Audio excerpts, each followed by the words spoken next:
valioso, lo necesario, lo impostergable. Estamos con las causas urgentes. Solamente queremos contarte algo.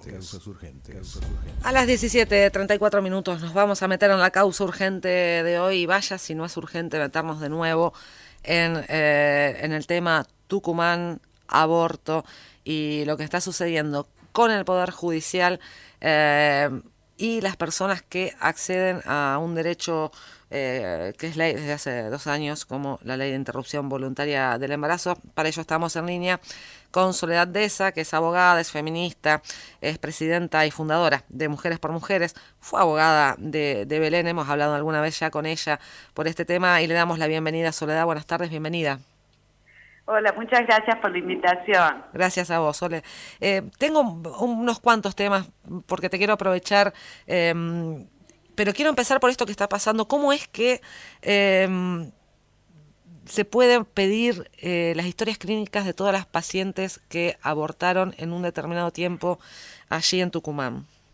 Y bueno, jurídicamente, legalmente no se puede hacer eso, porque toda la información clínica de los pacientes en la salud pública y privada está protegida por lo que se conoce como confidencialidad.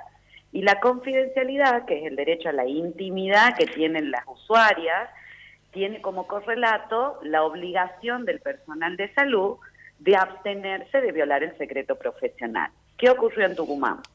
En septiembre del año pasado aparecieron restos fetales en la calle. ¿Qué se le ocurrió hacer a un fiscal de instrucción? Pedir todas las historias clínicas de todas las mujeres que hubieran tenido un aborto el 31 o el 30 de agosto. Ajá. Para investigar ahí, pescar datos e investigar. Nosotras nos presentamos rápidamente, hicimos una denuncia penal contra el fiscal de instrucción Carlos Sale por instigación a la comisión del delito de violación de secreto profesional. Claro. ¿Qué es lo que dijimos en ese momento?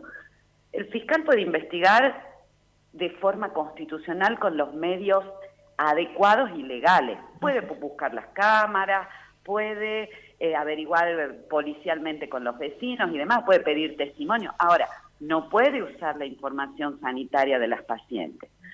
En el marco de esa causa, hace una semana, el fiscal regional de Tucumán, que es quien investiga las causas que tienen como denunciados penalmente a los magistrados judiciales, archiva esa causa diciendo que bueno, que no es una causa que afecte la tranquilidad pública. Ajá.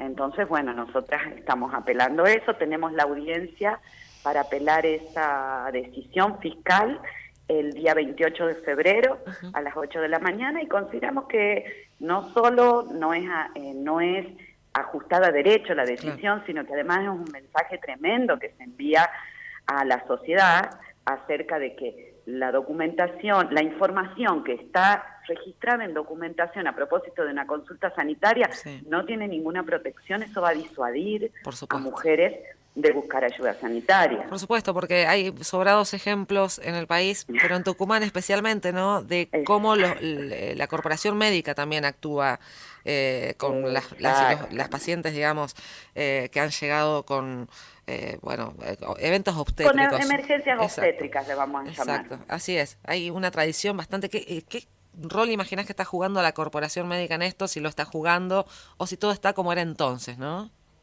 A ver, a mí me gustaría pensar que porque soy una optimista serial, que es un fiscal aislado que se le ocurrió esta aventura jurídica. ¿Qué es lo que ocurre? Cuando el fiscal regional de la provincia archiva la causa sin que en el medio haya habido ni siquiera una instrucción general, por decir que es una forma que tiene el Ministerio Público Fiscal de bajar línea en una política criminal. Por ejemplo, las historias clínicas en todas las emergencias obstétricas son confidenciales, no pueden ser. Ojo, algo que ya se desprende de la ley, pero sí, claro, que nos haría ver un guiño en términos de política criminal, que no es persecutorio y que no es violatorio de las garantías constitucionales. no nos molestaría el archivo, porque la verdad que no pensamos que va a ser enjuiciado ni que va a obtener ninguna condena de 2 a 6 años como prevé la ley. Ahora, nos preocupa porque Tucumán es no solo cuna de Belén, que estuvo presa 29 meses por la violación del secreto profesional, sino también de María Magdalena antes, en el año 2012, que es un caso que recién logramos que imputen a las 2 médicas que la denunciaron, 10 años después. Entonces, digo, evidentemente el tema del secreto es un tema sensible y que la corporación médica no se determina a respetar, y creo que en parte es porque el Ministerio Público Fiscal y el Poder Judicial tampoco son claros en términos de política criminal. El próximo martes entonces podría haber algún tipo Exactamente. de respuestas. Bien, Soledad, quiero aprovecharte porque hay otro tema que está dando vueltas, me parece que todavía no tiene la visibilidad adecuada, y tiene que ver con esta audiencia pública a la que llama la Corte Suprema de Justicia para definir el estatus jurídico del embrión in vitro. Le contamos muy brevemente a la audiencia que hay un caso donde una pareja que se quiere divorciar de común acuerdo va y le pide a la clínica donde están los embriones congelados que los destruya. El tema se judicializa, llega a la Corte. ¿Tan necesario es eso? A ver, a mí me parece que ahí hay varias cuestiones. Por un lado, no creo que sea una discusión que pueda saldarse dentro del Poder Judicial, ¿no? La falta de regulación acerca del estatus jurídico del embrión no implantado es algo que se tiene que regular por ley. De hecho, hay proyectos dando vueltas. Me parece que en esta causa lo más grave es que haya llegado a la Corte, no por decisión de las partes, que son quienes tenían voluntad procreacional en su momento y luego no la tienen más y por eso quieren descartar los embriones crioconservados y no implantados. Tampoco llega a propósito de que hay una orden judicial que no le permite a ellos descartar esos embriones. Llega a la Corte por un recurso que se plantea desde la Defensoría. Entonces, eso es lo que debiéramos pensar, ¿no? No existe en realidad la capacidad procesal para una defensora o para un defensor de representar al embrión no implantado, por lo mismo que no existe capacidad en terceras personas para representar a la vida intrauterina en casos de aborto, ¿no? La representación promiscua, que se llama en este caso, la representación tutelar, sale del artículo 103 del Código Civil y es para personas. Claro. Y esto no es el caso de personas. Eso por un lado. Por otro lado, la confusión acerca de que si esa discusión del embrión no implantado va a tener efectos en la política pública sanitaria de acceso a la IVE y a la ILE. Otro tema y no tiene absolutamente nada que ver, porque como digo, una cosa es las cuestiones que rodean las técnicas de reproducción humanamente asistida y el estatus jurídico del embrión no implantado, y otra cosa es el derecho de las mujeres y personas gestantes de interrumpir un proceso biológico como es el embarazo hasta la semana 14, ¿no? Bien. Soledad, te hago la última consulta. Diga. Y preguntarte no sé si porque fui clara por perfectamente, ahí, sí, pero da también para un montón de cosas, porque digo, falta de regulación. Por otro lado tenemos la ley de ILE. Esto que vos decías antes, ¿no? Que lo más importante me parece en este caso particular, que ¿por qué llega a la Corte? Cuando la voluntad de las personas ya está decidida. Exacto. Lo que tenemos que pensar como sociedad es que esto es parte de las discusiones que no pueden saldarse en el Poder Judicial. Luego, como feministas, podemos pensar si es una corte de varones la que va a resolver ese tipo de cuestiones y demás, pero para llevarle tranquilidad a la sociedad y sobre todo a los actores estratégicos de la política pública de IVE y de ILE, me parece que está bueno decir que no en nada afecta la seguridad jurídica de quienes garantizan este tipo de prestaciones esta discusión, ¿no? Para cerrar, Sole, te quería preguntar si finalmente, pues ya pasaron casi 3 años, ¿la Virgen sigue estando allí en la Corte, en el Colegio de Abogados? Sí. ¿Es Colegio de Abogados y Abogadas ahora? Sí, no, acá Colegio de Abogados, ¿no? Bien.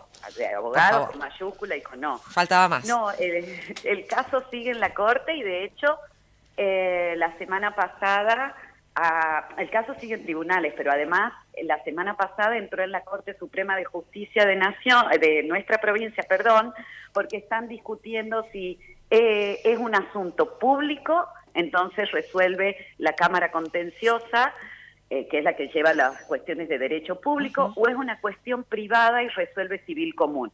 Ese dato, que es un dato procesal, no es un dato menor, sino es político, porque nos quieren llevar a discutir acerca de que el colegio fuera como el living de la casa de alguien, ¿no? Claro. Y el colegio es como un gremio, entonces nosotras estamos peleando para que sea una cuestión que se resuelva en la Cámara Contenciosa, porque no solo está en juego la laicidad de la agremiación, sino también el límite a las potestades públicas de un colegio de abogados que se autopercibe católico y entroniza a una virgen en un acto con curas y demás, cuando, ojo, yo valoro mucho la libertad religiosa y la espiritualidad. Lo que pasa es que la libertad de culto garantiza con la misma intensidad la libertad de profesar cualquiera de los 5.000 cultos inscriptos o ninguno. Y un colegio de abogados no puede posicionarse en favor de un culto determinado. Bueno, suerte con eso entonces. Gracias. Mucha suerte con eso. Soledad, muchísimas gracias por Les mando un abrazo charlar con nosotros. gigante y gracias por ocuparse de Tucumán. Hasta pronto. Soledad Deza ha hablado con nosotros, nosotras, es abogada feminista, fundadora y presidenta de Mujeres por Mujeres, fue abogada de Belén, allí en Tucumán. Hablamos 3 temitas muy actuales y muy interesantes, esto de la justicia tucumana instando a que se viole el secreto médico, básicamente sobre personas que han abortado allí. Hablamos también de esta polémica que hay en la Corte Suprema de Justicia de la Nación, que va a intentar definir la Corte, no la sociedad, el estatus jurídico de un embrión in vitro. Y terminábamos con esto que contaba recién Soledad Deza, de lo que es la entronización de la Virgen en el Colegio de Abogados. Bueno, hace 1 año y medio, casi 2, que un grupo de abogadas salieron a pedirle a la justicia que por favor saque eso de un ámbito laico, y están definiendo si es contencioso administrativo o civil. Tranca los tiempos de la justicia. ¿Nos vamos al deporte? ¿Les parece? Hoy está Titi Fernández, que nos deja su informe y se lo agradecemos como cada día. Hola Cintia, ¿cómo te va? ¿Cómo estás? Buenas tardes.